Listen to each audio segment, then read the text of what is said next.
Olá pessoal, tudo bem com vocês? Hoje irei falar tudo sobre o contrato de trabalho intermitente, conceito da admissão até a demissão do funcionário. Se você interessa neste tema, fique comigo até o final do vídeo que eu irei dar mais detalhes. Se você ainda não é inscrito, se inscreva, ative o sininho das notificações e compartilhe o nosso conteúdo. Para você que está chegando aqui agora no nosso canal, eu sempre abordo dicas trabalhistas e temas trabalhistas justamente para manter vocês empregados, amparados nas leis e nas regras trabalhistas e vocês empresários amparados quanto à aplicação das regras e do direito do trabalho. Quanto ao nosso tema, eu irei falar sobre os empregados intermitentes. É um tema bem discutido e são várias as dúvidas. E com a reforma trabalhista, houve a regulamentação daqueles trabalhadores que eram contratados de forma paralelas e que a empresa não tinha um controle, não havia uma regulamentação tanto na legislação, e a empresa apenas se contratava como um contrato comum. Irei falar da admissão à demissão, justamente para sanar todas as dúvidas de vocês empregados e empresários quanto a essa modalidade de contrato. Quem são os trabalhadores intermitentes? A empresa, ela pode colocar qualquer funcionário que exerça as funções ali nos seus quadros de funcionários como um trabalhador intermitente. A lei dá apenas uma única exceção quanto aos aeronautas, que não podem ser intermitentes, porque eles têm uma legislação própria. Ao contrário, todos os funcionários da empresa podem ser trabalhadores intermitentes. E a figura do intermitente, ela vem justamente naquele trabalho extraordinário, naquele volume de serviço a mais que a empresa ela vai ter em aquele determinado período, e ela precisa de uma mão de obra a mais, ela precisa de mais pessoal para que cubra toda aquela necessidade a qual ela tenha. Então ela pode aí estar fazendo essa contratação, que é o trabalhador intermitente. Então, muitos falam, é só garçom, é só vigilante, é só pessoal que mexe com a limpeza. Não, qualquer atividade. A exceção, então, que eu acabei de falar, seria quanto aos aeronautas, que têm uma legislação própria e não se enquadram aí no perfil de intermitentes. Vamos para o requisito para a contratação do trabalhador intermitente. O requisito seria basicamente quase igual ao de um trabalhador comum, que é a carteira de trabalho assinada e deve ser feito um contrato por escrito. E nesse contrato por escrito, é claro que vai estar lá constando toda a regulamentação do trabalho, e a legislação ela fala que o trabalhador ele receberá, no caso, por hora trabalhada. Vamos para os requisitos para a contratação dos trabalhadores intermitentes. É basicamente como o trabalhador comum, onde precisa de assinar a sua carteira de trabalho e, após a assinatura, vai ser feito também um contrato por escrito. Nesse contrato vai ter todas as regras, requisitos, e uma grande observação é que no contrato deve constar o valor hora a qual o empregado irá receber.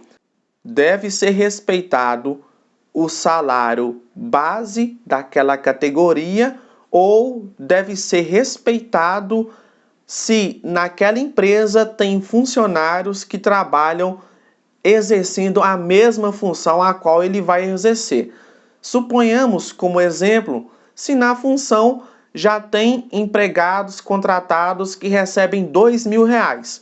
Aquele empregado intermitente, ao entrar naquela empresa e exercer a mesma função, ele não poderá receber um salário inferior aqueles demais empregados que exerçam as mesmas funções daquele empregado intermitente. Isso é um requisito que deve ser observado na hora da contratação àqueles empregados intermitentes. Após feito a contratação daquele empregado intermitente, a legislação fala que ele terá um período de atividade e um período de inatividade. E aquele período de inatividade não será contado como tempo à disposição da empresa. O que seria isso? Ele poderá ser convocado para trabalhar na empresa por um determinado período, seja dentro de um mês, uma semana, 2 semanas. Em um ano ele pode ser convocado por 2 meses ou por 3 meses.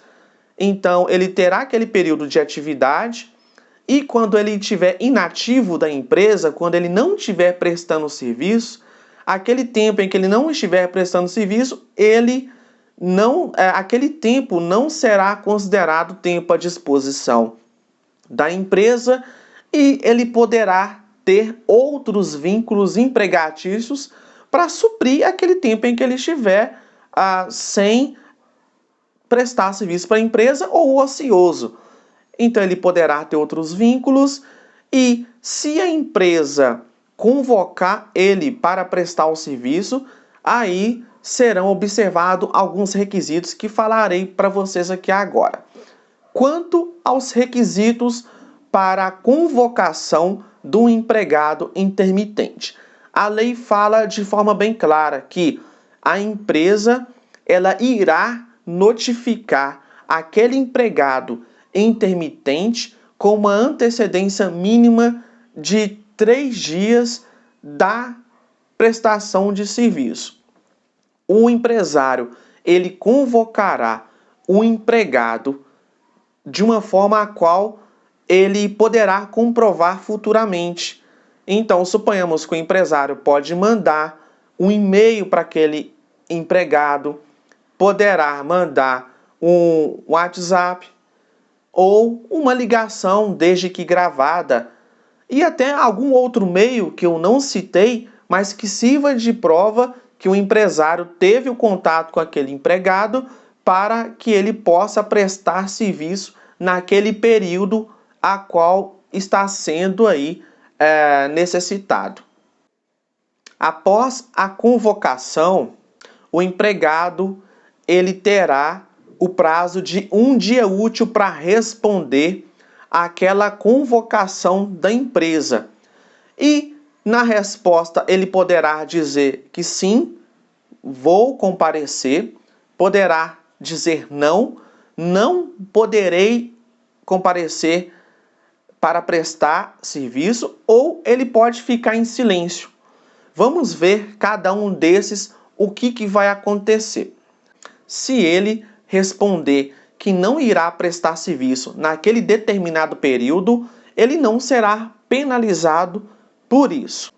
Ao contrário, se ele ficar em silêncio, a lei diz que presume-se a recusa daquele funcionário ao comparecer naquele período de prestação de serviço.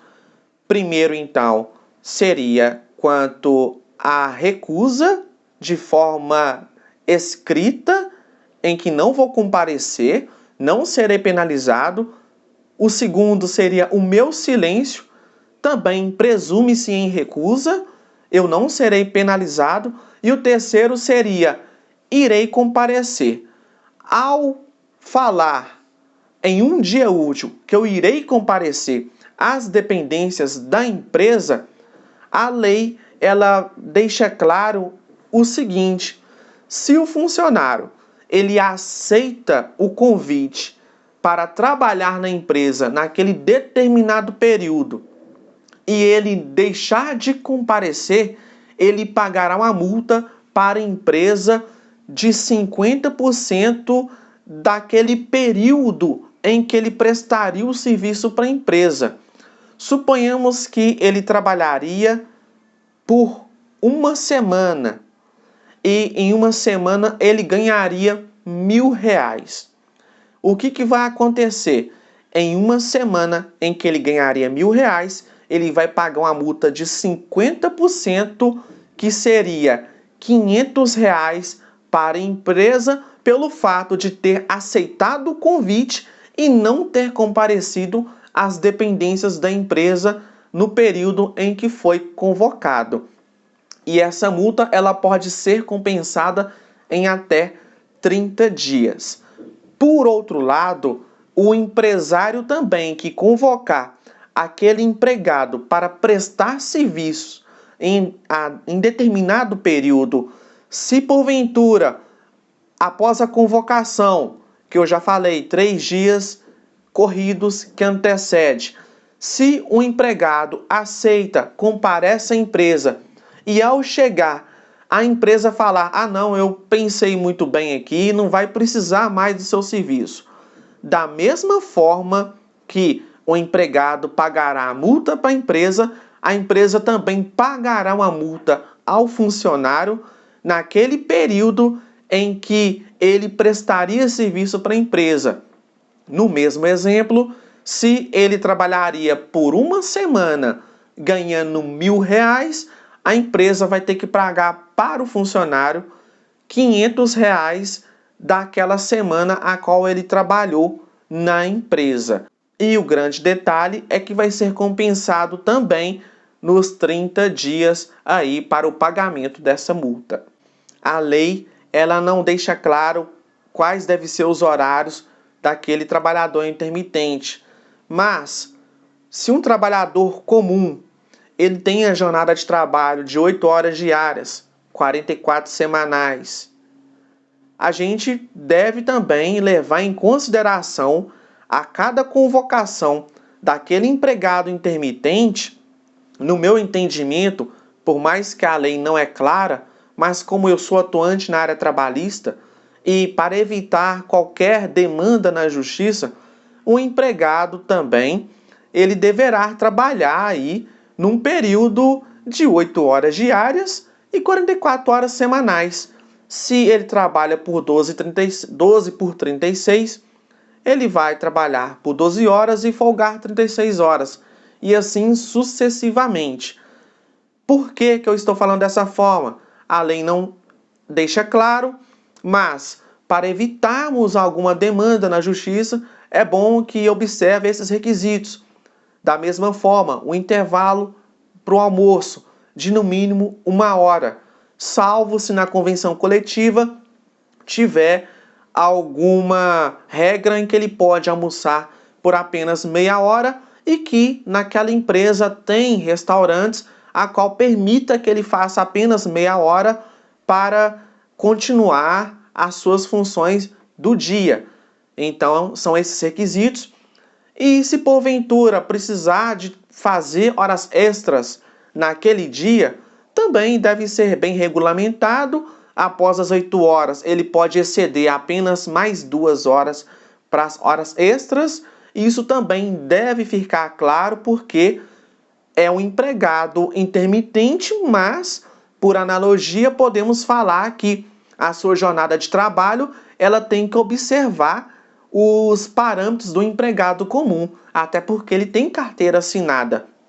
E o grande detalhe, por mais que o intermitente, repito, ele não tem jornada fixa, mas naquele período de prestação de serviço, ele não é um empregado sem lei, sem regras.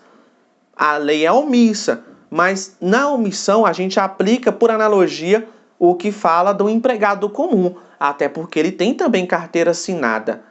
Tá bom, pessoal? Isso deve ficar claro para que um empregador, ao contratar um empregado, não deixe ele trabalhando por 24 horas direto, sem nenhuma regra, sem norma. Então, fica aí essas observações. Quanto à remuneração, ele vai receber de forma imediata a cada prestação de serviço. E no seu contra-cheque ou na sua folha de pagamento vai constar a remuneração do empregado, o 13º de forma proporcional, as férias mais um terço de forma proporcional. Vai constar também os adicionais legais que porventura também tiver direito àquele empregado de forma proporcional àquele tempo em que ele prestou o serviço. Isso tudo tem que deixar claro no seu contra-cheque para que não pairam dúvidas que além da remuneração vai ter todas as outras verbas também de forma proporcionais a cada prestação de serviço do contrato de trabalho, que inclusive inclui também o descanso semanal remunerado daquele empregado. Quanto às férias, o empregado ele tem o direito de tirar férias a cada 12 meses de trabalho por um período de 30 dias. Ao contrário do empregado comum, que ao tirar férias ele vai receber de forma antecipada aquele valor das férias, a qual ele não prestará serviço, o empregado intermitente, como ele já recebeu de forma proporcional a cada prestação de serviço, quando completar 12 meses em que ele terá um período de 30 dias de férias, ele, além de não receber, ele ficará sem prestar serviço para a empresa por 30 dias. É como se ele não fosse convocado em 30 dias. A empresa é proibida de convocá-lo naquele período de 30 dias que compreende as férias dele e, ao contrário do empregado comum, ele não receberá nenhum valor por deixar de ser convocado, porque entende-se que ele está de férias naquele período de 30 dias. Quanto ao seu FGTS e INSS, é recolhido de forma mensal pela empresa como qualquer outro trabalhador comum. Quanto à rescisão do contrato de trabalho do intermitente, por mais que a lei não deixe clara o que deve ser aplicado ao intermitente, nós iremos utilizar por analogia o que é um empregado comum, quanto a sua demissão for por justa causa ou sem justa causa do empregado. Vamos colocar que a empresa demitiu aquele funcionário sem justa causa. Quanto a essa demissão, no empregado comum, ele vai ter direito a todas as verbas rescisórias, inclusive a multa sobre o FGTS. Agora, quanto ao empregado intermitente, ele vai ser feito um cálculo da média de remuneração das prestações de serviço dos últimos 12 meses e vai ser calculado a média do seu aviso prévio. Nesse caso, ele vai cumprir o aviso prévio e, ao cumprir, o cálculo vai ser da média das últimas prestações de serviço dos 12 meses e ele vai receber as férias proporcionais mais um terço apenas daquele aviso prévio a qual ele está trabalhando, 13º salário proporcional apenas daquele período do aviso prévio a qual ele está trabalhando. Por que ele não vai receber das outras prestações de serviço? Porque, como eu havia falado anteriormente, na remuneração do empregado intermitente já vem também incluso todos os outros adicionais legais, férias proporcionais mais um terço, 13º proporcionais mais um terço. E na sua rescisão vai ser como um empregado comum. Quanto ao FGTS, aquela multa de 40%, vai ser pago então a multa referente a todo o período em que foi recolhido daquele empregado, os 40% vai ser depositado quanto à sua demissão.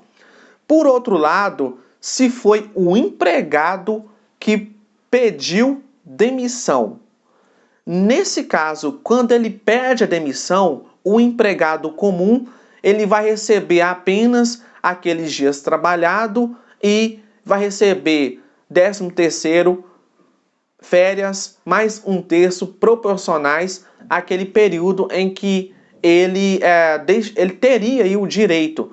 No caso do empregado intermitente, ele vai receber tão somente alguma verba que não tenha sido paga, a qual eu falei anteriormente na sua rescisão.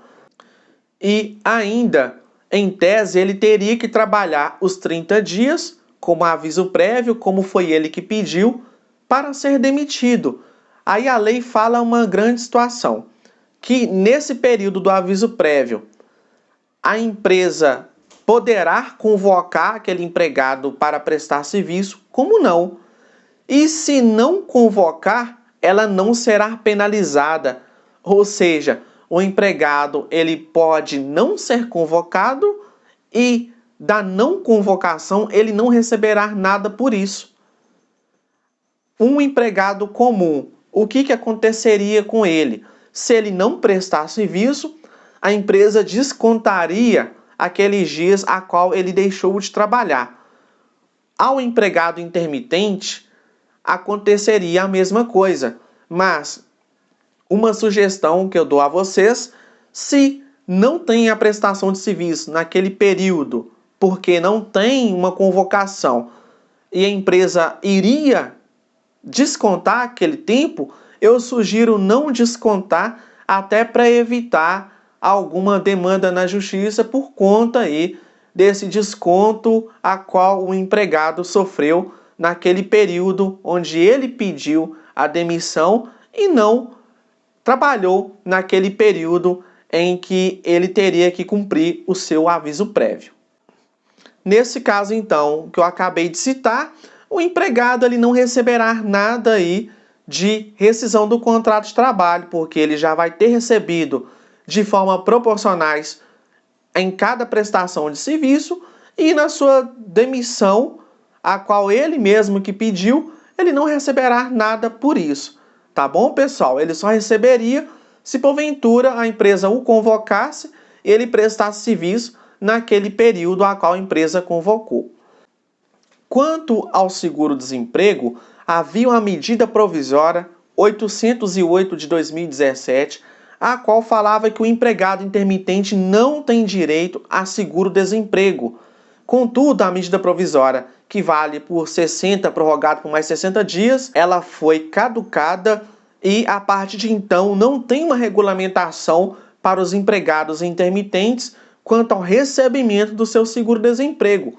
Contudo, vamos também colocar a regra do que um trabalhador comum ele possui para ter o benefício do seguro-desemprego. Primeiro seria, no caso, aquele empregado que foi demitido sem justa causa. Após a demissão, ele tem que estar desempregado para a solicitação do seguro-desemprego. E, além desses dois requisitos, ele tem que observar que a sua carteira de trabalho tem que estar assinada pelo menos 12 meses nos últimos 18 meses que antecede da primeira solicitação do seu seguro-desemprego. Quanto à segunda solicitação, o empregado deve estar com a carteira assinada de no mínimo 9 meses em 12 meses que antecede o período da solicitação do seguro-desemprego. E nas demais solicitações, a cada 6 meses de trabalho, de forma imediata, ele solicita o seu seguro-desemprego. Esse requisito, então, assim que ele é demitido, do 7º dia até 120 dias após a sua demissão, ele tem o direito de solicitar o seu seguro-desemprego, lembrando, por analogia ao empregado comum, porque não tem uma legislação, não tem uma regra específica se o empregado intermitente receberá seguro-desemprego ou não. Pois bem, pessoal, dei aqui, bem dizer, uma aula sobre trabalhador intermitente. Caso ainda assim tenha ficado alguma dúvida, você trabalhador, você empresário, pode colocar aqui nos comentários que eu irei respondendo na medida em que eu for visualizando. Se você ainda não é inscrito, se inscreva, ative o sininho das notificações e compartilhe o nosso conteúdo. Um grande abraço e até o meu próximo vídeo.